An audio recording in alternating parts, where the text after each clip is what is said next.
Katowskaya köyün yaşayanlara Büyük Havezlen beklerle kilisenin yurtusunu hem de duyarlar ayozlar Piotr hem Pavel koruyarlar onları. İslah pek güzel, pek pahalı günümüz bu. Biz onu bekleriz. İslah hatırlı günümüz Piotr Pavel da bizim köyün kurbanı. İslah, versin Boşu yağmur yağsın, olsun bereket. Bekleriz bütün yıl onu, geliriz de sesleriz Allah'ın laflarını da savaşacağız, damlama. Batışkım silah götürek liseci, narod gelir, bize güve göre gelir narod. Ojat ederler, hepsimiz Batışkayı, narod, gençler ojat ederler. Büyük gün, pek büyük bir praznik. Şükür Allah'a. Hani içtik bugünkü güne. Allah yardımcı oldu da versin Allah yağmur, o versin bereket. Köyde olsun uygunluk, birlik, sevgilik. Başka naşı var naşı Allah'tan isteyelim. Sadece sevgili hem uygunluk. Hepsi kalanı isle. Şükür Allah'a.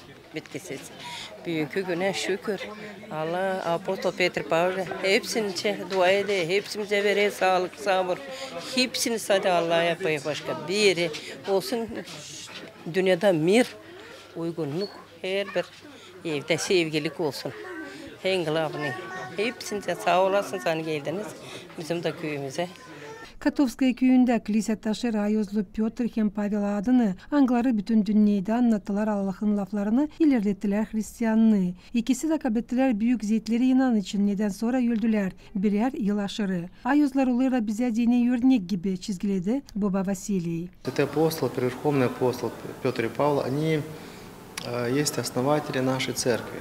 Ayozlar Piotr hem Pavel Haliz'den bizim kilisenin kurucuları. Onlar çok ziyet çektiler İsus Hristos için, din için, inan için. Anlattılar dünyanın çoğu devletlerinde Allah'ın laflarını. На сегодняшний день есть православные церкви, которые состоят в одной единособорной апостольскую церковь. И их труд для нас, как христиан, очень важен, потому что идет речь и церковный, и догматический порядок.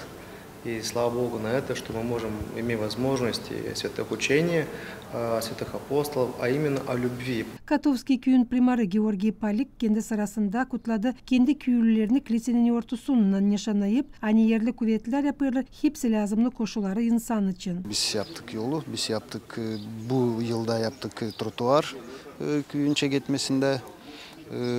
Biz şimdi verdik bir proyekt. Hangisini var umutanı yapacağız. Koyacağız gimnaziya, sadece hem de primariya, solnечные paneli.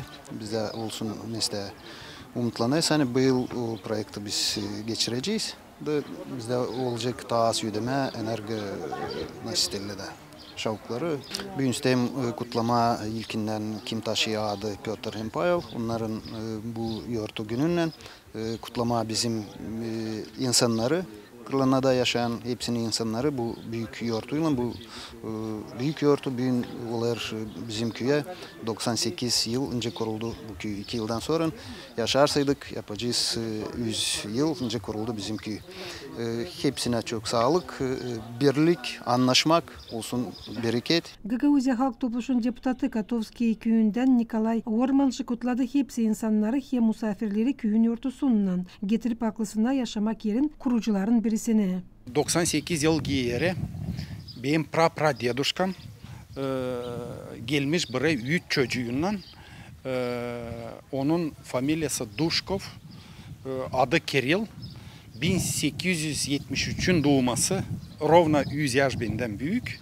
Это я 4-е поколение по линии мамы.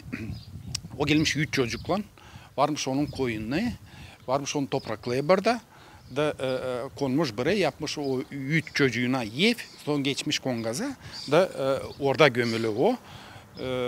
Ben 4 yılın içinde hem büyük problemi yani var köy içinde yol Kongaz Katowskaya yapma onu asfalt savaşacağım ne var koyayım hepsini da sökmeye bu problemi. Ben isterim kutlama kırların yaşananı dua etme onlara çok sağlık olsun ailelerinde sağlık olsun birlik da yaşama kol kola sökme hepsini zorluklu hani bizde var. Yoğurtulu duvalardan sonra kilise gelinleri için hem de misafirler için kuruldu yoğurtulu sofra. Bu yıl Katovski köyü tamamlar 98 yaşını. Onda yaşıyor 950 kişi. Polina Barbova, Vlad Tabachuk, Alexey Gerchuk, GRT Haberler.